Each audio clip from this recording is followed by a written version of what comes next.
नमस्कार, आप देख रहे हैं फाइनल कट। मैं हूं आपके साथ आशा। चलिए शुरुआत करते हैं जम्मू कश्मीर से जुड़ी खबरों की। केंद्रीय गृह मंत्री अमित शाह ने जम्मू में संघ के नेताओं के साथ साथ भाजपा के विधायकों के साथ बैठक की और इस बैठक का आयोजन नेता प्रतिपक्ष सुनील शर्मा के आवास पर किया गया था, जिसमें संघ के वरिष्ठ नेता मुकेश लोकेश सहित 7 अन्य लोग मौजूद रहे, जिसमें भाजपा के कुछ विधायक भी शामिल रहे। और इस बैठक में जम्मू कश्मीर विधानसभा में विपक्ष की भूमिका निभा रहे विधायकों को मजबूत करने को लेकर रणनीति तैयार की गई। मौजूदा इस समय में जम्मू कश्मीर विधानसभा का बजट सत्र भी चल रहा है और नेशनल कॉन्फ्रेंस, कांग्रेस और पीडीपी वक्फ बिल के ही खिलाफ यहां पर हमला बोल रहे हैं और स्टेटहुड को भी मुद्दा बनाया गया है। बैठक की अध्यक्षता करने के बाद अमित शाह श्रीनगर के लिए रवाना हो गए।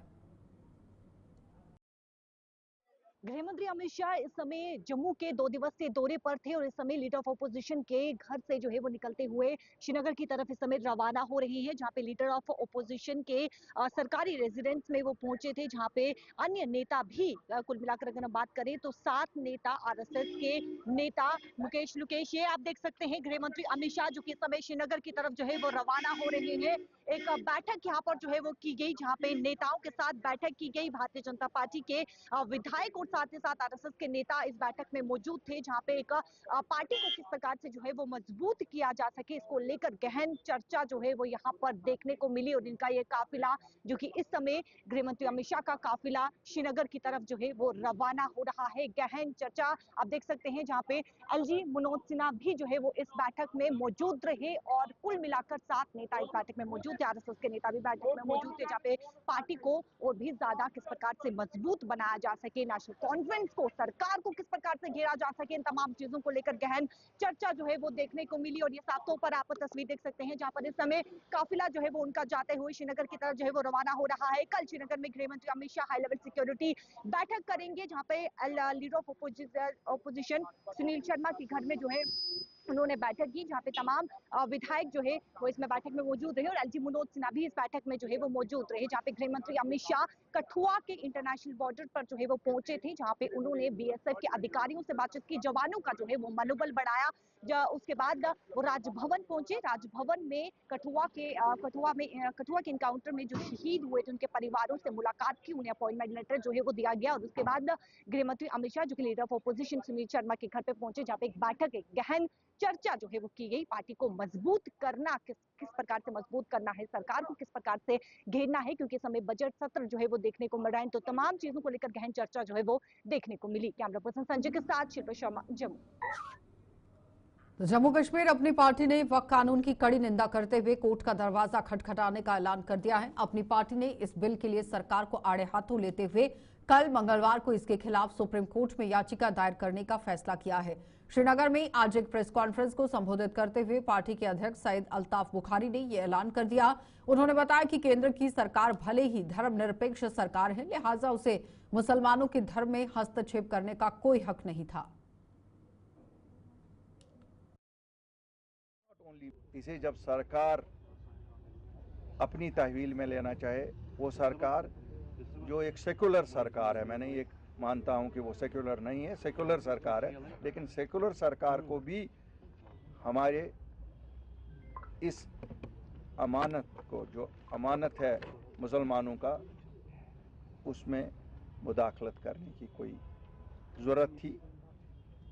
हो सकता है मैनेजमेंट में कोई कहीं कोताहियाँ भी रही होंगी, लेकिन उसका मतलब नहीं है कि मैनेजमेंट के नाम पे, मिसमैनेजमेंट के नाम पे सरकार अपने आप को एक मेजर स्टेक होल्डर के तौर पर पेश करे। तो आज अपनी पार्टी की आला क़यादत की एक मीटिंग हुई, जिसमें पूरी 24 के 24 जो हमारे इस कमेटी के मेंबर हैं उन्होंने शिरकत की। रेजोल्यूशन हमने पास किया कि हम इसकी मुखालफत करते हैं और जो ये हुआ है हम कतई इसके साथ नहीं हैं और हम अपील करते हैं। जैसे मैं एक बार पढ़ूंगा, resolution was unanimously adopted today during an extraordinary meeting of the अपनी party held under the leadership of Sayyid Muhammad Altaf Bukhari at the party headquarters in Srinagar. The resolution reads, Apni party stands united in expressing deep concern over the recently passed Awqaf Amendment Bill and urges the Government of India to reconsider it and engage in meaningful consultation with community leaders, scholars, legal experts and representatives of Waqf boards across the country. Any reform concerning Waqf institutions must respect their spiritual sanctity, historical purpose, and the fundamental principles of religious freedom. In this regard, Apni party calls for peaceful resistance through democratic and lawful means and urges the government as well as fellow citizens to protect the ethos of inclusivity and treat this moment as an opportunity to strengthen trust among all communities. Apni party has decided to move Supreme Court to ensure that the Waqf Act amendments are reversed and justice is served, the resolution further said. हमने हमारे जो इस committee के member भी हैं और district bar association Shopian के president भी हैं एडवोकेट गवर साहब को डिप्यूट किया है. कल सुबह मॉर्निंग फ्लाइट से वो दिल्ली जाएंगे और we will be filing a petition in the supreme court in this regard. वक्फ कानून की निंदा कर रही पीडीपी ने जम्मू कश्मीर की विधानसभा में आज इस कानून पर चर्चा करने की अनुमति न देने के लिए स्पीकर को आड़े हाथों लिया है.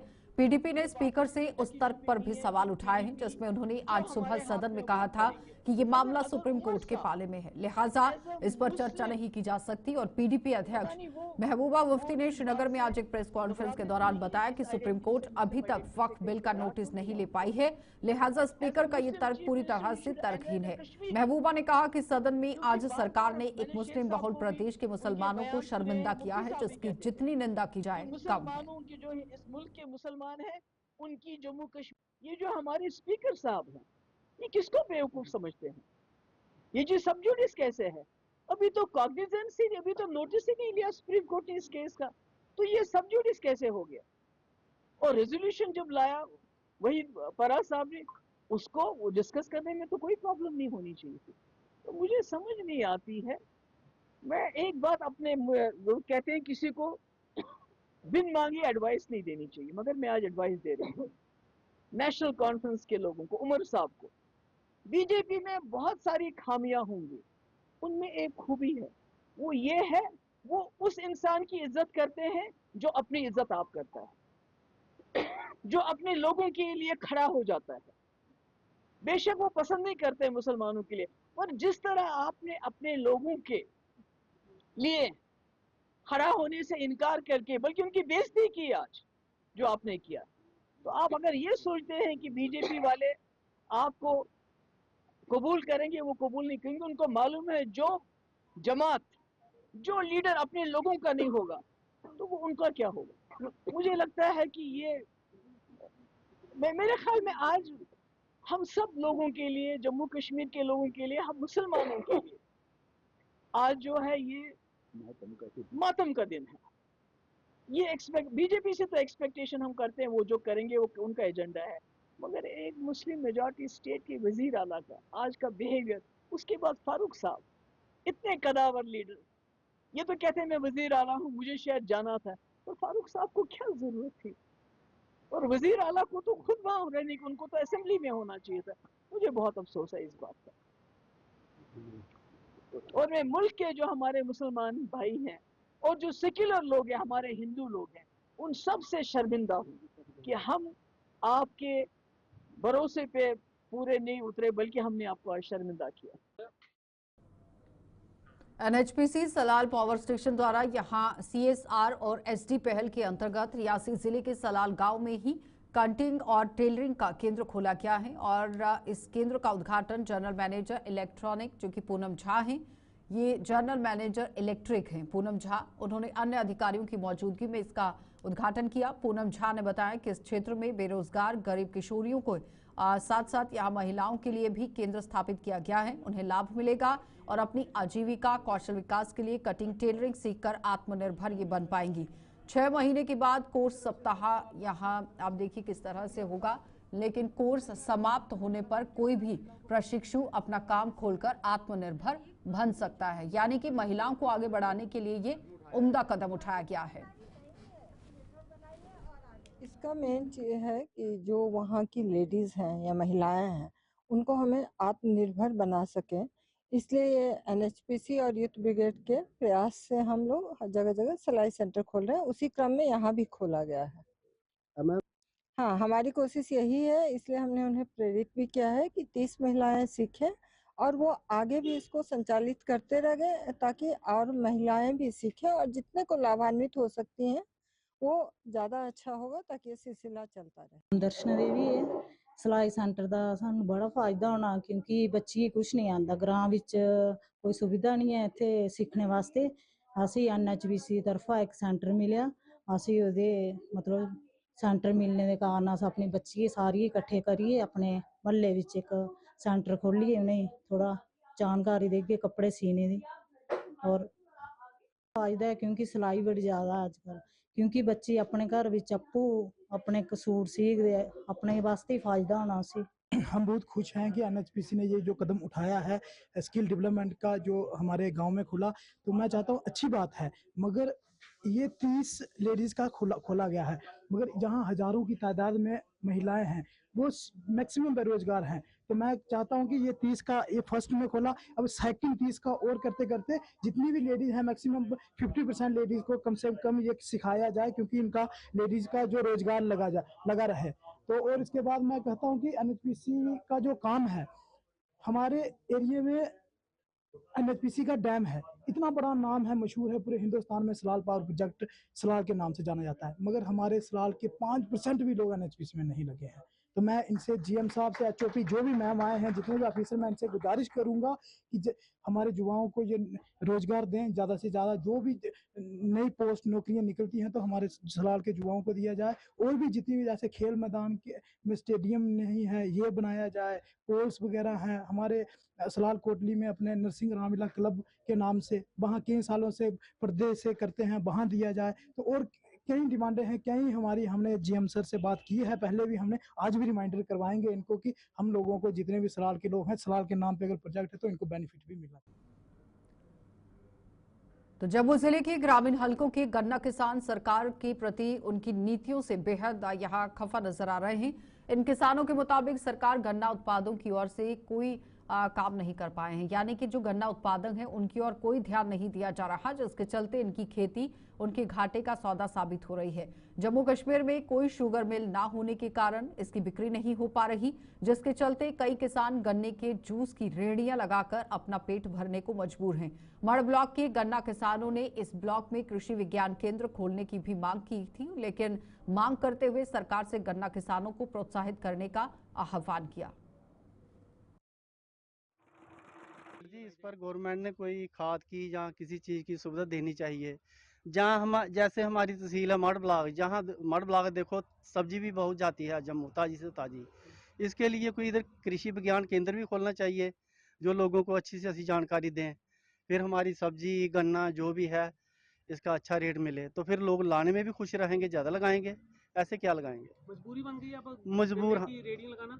बिल्कुल बिल्कुल, अगर हम ही रेडी वाले को ये 12 या 1300 रुपये क्विंटल देंगे वो लेंगे नहीं, फिर भी हमारा इधर रहा, उसकी भी परेशानी उनको भी और हमको भी, खुद मजबूर हो रहे हैं, बेच रहे हैं। साड़ी ये रिक्वेस्ट है अगर जेकर एक कोई गन्ने की मिल लगी आ साढ़े जम्मू च ते साड़ा गन्ना जेह्ड़ा आसानी कन्नै बिकी सकै ते अस जेह्ड़ा थोड़ा उम्मीदां जेह्ड़ियां साड़ियां न ओह् खरियां उतरी सकन ते एह् जेह्ड़ा बाकी ग्राएं च गन्ना लगदा है एह् बी दोबारा लग्गना शुरू होऐ ते झिड़ी दा जेह्ड़ा मेला एह् थोड़ा ठेका है एह् थोड़ा घटा है साढ़ा मतलब गन्ना जेह्ड़ा झिड़ी दे मेले च बी जाई सकै।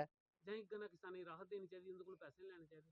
हाँ जां ते इ'यां होना चाहिदा मेले बिच जेह्ड़े किसान लोग लांदे न एह् गन्ना लांदे न जां कोई सब्जी वगैरा लांदे न इं'दे कोला पर्ची वगैरा नहीं होनी चाहिदी ठेके च ते एह् इन्नी पर्ची ले लैंदे न 40-40 50-50 हज़ार रपेआ रोज मंगदे न ते इन्ना देना कुत्थूं दा जी।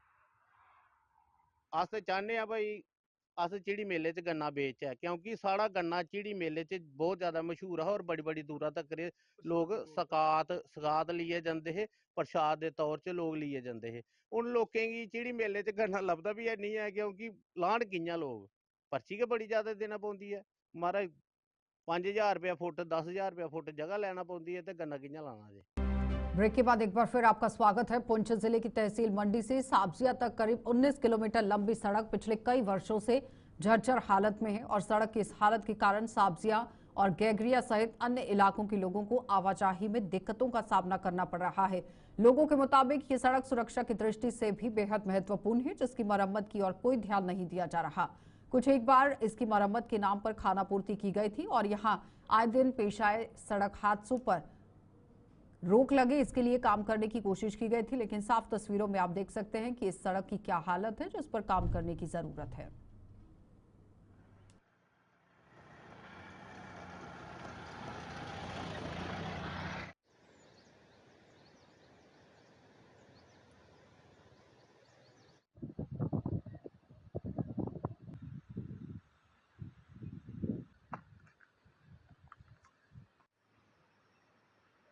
बिल्कुल, हम ये ज़रूर कहेंगे, मंडी से जो रोड सब्जी के लिए जाता है, इसकी हालत जो है बुरी हालत है। हज़ारों की तादाद में लोग जो हैं इस रोड के ऊपर जिनका आना जाना रहता है, डिफेंस का आना जाना रहता है। इस रोड को हर हिसाब से ठीक करना चाहिए था। एडमिनिस्ट्रेशन इस रोड की तरफ क्यों नहीं ध्यान देती है, ये हमें भी आज तक समझ नहीं आई। एक दो बार इन्होंने रिपेयरिंग की, रात को रिपेयरिंग की, सुबह उठ गई। अगर सुबह उन्होंने रिपेयरिंग की और रात को ही वो जो उसकी लुक है वो उखड़ गई। इसलिए हम आपकी वसादत से ये एक बार फिर आज अपील करेंगे सरकार से, एडमिनिस्ट्रेशन से, कि सब्जियाँ मंडी का जो रोड है बिल्कुल उसका बुरा हाल है। हर वक्त इस पे हादसे होते रहते हैं, मोटरसाइकिल का हादसा होता है, दूसरी गाड़ियों के हादसे होते हैं। और इसके साथ साथ एडमिनिस्ट्रेशन को भी चाहिए एक बार वो उसको रोड को देख ले और जितना जल्दी हो सके सब्जियाँ जो ये रोड है मंडी का, ये हर हालत में ठीक होना चाहिए। देखें बार बार, क्योंकि ये कई सालों का मामला है, आप पुंछ से लेकर सब्जियां तक इस रोड की कंडीशन देखेंगे, रोड कम और गड्ढे ज्यादा हैं। जगह जगह पर आप देखें कि इसकी कंडीशन क्या है। और ये रोड हमारे लिए बहुत ज्यादा अहमियत रखती है, क्योंकि ये हमारे बॉर्डर को टच करती है। खुसूसन आज की गवर्नमेंट से कि आपने बड़े वादे किए थे आवाम के साथ, और आपके वादे कहीं भी वफा होते हुए नजर नहीं आ रहे। अब ये एक अहम चीज है, ये रोडें जो है इनकी खस्ता हालत है, इनकी जिम्मेदारी, क्योंकि आप लीडर हजरात भी जब इन पर चढ़ते हैं तो आपकी गाड़ियां भी झटका लेती होंगी, आपको भी इस चीज का एहसास होता होगा। आप देखते हैं रोज इतने बड़े हादसे हो रहे हैं और फिर ले देकर जो है वो पुलिस इंतजामिया पर जो है वो बात आ जाती है। पुलिस इंतजामिया क्या करेगी, वो कहां कंट्रोल करेगी। पुलिस इंतजामिया ने कहीं जाके गड्ढे तो भरने हैं नहीं, गड्ढे भरना सिविल इंतजामिया का काम है। लेकिन रोडों की इतनी बैड कंडीशन है, आप पुंछ से लेकर लोरन तक या सावजियां तक देखें कि तमाम रोडें जो है वो खस्ता हालत हैं। और आवाम की ये गुजारिश है एडमिनिस्ट्रेशन से और सरकार से कि इन रोडों को फौरी तौर पर जो है वो ठीक किया जाए, ताकि तो जम्मू के मीरा साहिब इलाके में 6 महीने पहले शुरू हुआ करीब 200 मीटर लंबी सड़क का काम अभी तक पूरा नहीं होने के विरोध में स्थानीय लोग सड़कों पर उतरने की तैयारी कर रहे हैं। मीरा साहिब के निवासियों के अलावा दुकानदारों के लिए ये काम अब जी का जंजाल साबित हो रहा है, जिन्होंने इसकी कछुआ चाल का विरोध करते हुए आंदोलन शुरू करने की चेतावनी दी है।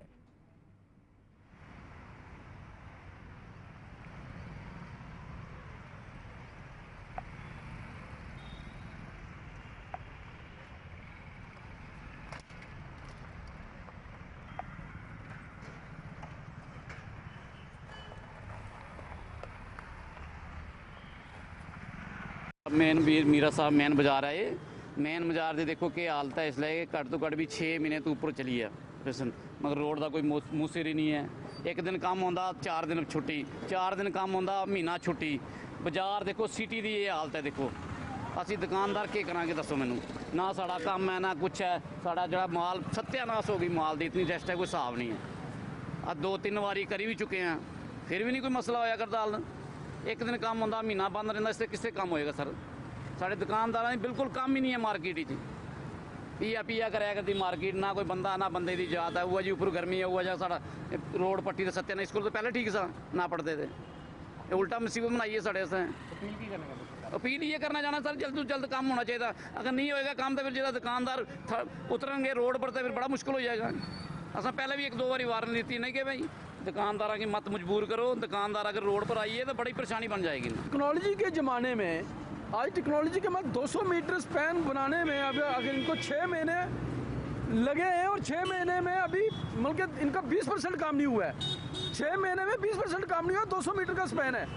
और कितना दिन लगाएंगे ये, इतनी देर में तो चिनाब दरिया के ऊपर पुल बन जाता है। और जब एक्सचेंज से फ़ोन करो कहता है हमारे पास जो ठेकेदार है उसके पास लेबर नहीं है, उसके पास वो इक्विपमेंट्स नहीं है। और ठेकेदार से बात करो वो कहते हैं ये डिपार्टमेंट हमें रोड क्लियरेंस नहीं देता है। हमें समझ नहीं आती ये बल्कि किस तरीके से काम हो रहा है। सरकार नाम की कोई चीज़ है, डिपार्टमेंट नाम की कोई चीज़ है। लोग सफ़र कर रहे हैं, दुकानदार सफ़र कर रहे हैं, जहाँ पे रोड राहगीर सफ़र कर रहे हैं। ये कौन सा सिस्टम चल रहा है?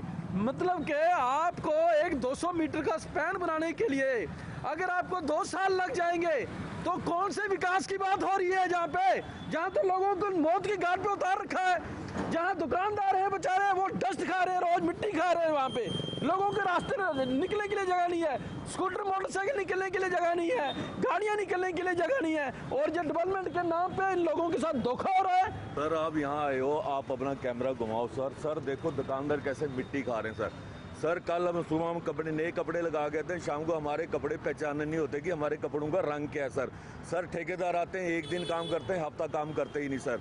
ये मिस यूज ऑफ फंड है, इसमें पब्लिक को कोई फायदा नहीं। हमारी सड़क पहले से बहुत अच्छी सड़क थी, ये एमपी ने अपना फंड अपना बचाव कर रहा था, कमीशन खाना था, उसके बाद फंड था, सरप्लस फंड पता नहीं कहाँ से ले आया है। यहाँ यूज होती है, वहाँ फंड लगता नहीं सर, यहाँ नहीं जरूर होती है। ये सिर्फ लोगों को डिस्टर्ब करने के लिए ठेकेदार की मिली भगती है, ये एमपी की मिली भगती है। उन्होंने पैसा खाना था, करना था, कहीं ना कहीं वो फंड मिस यूज करना था।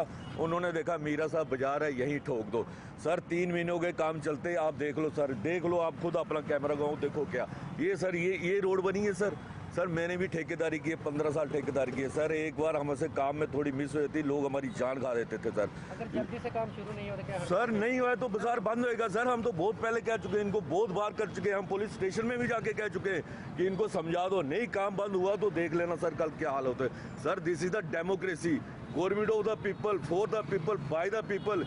ये तानाशाही नहीं है सर, आप अपना फंड कहीं फेंक दो और अपना कमीशन कटाओ, पैसे कटाओ। फाइनल कट में इतना ही, इजाजत दीजिए, नमस्कार।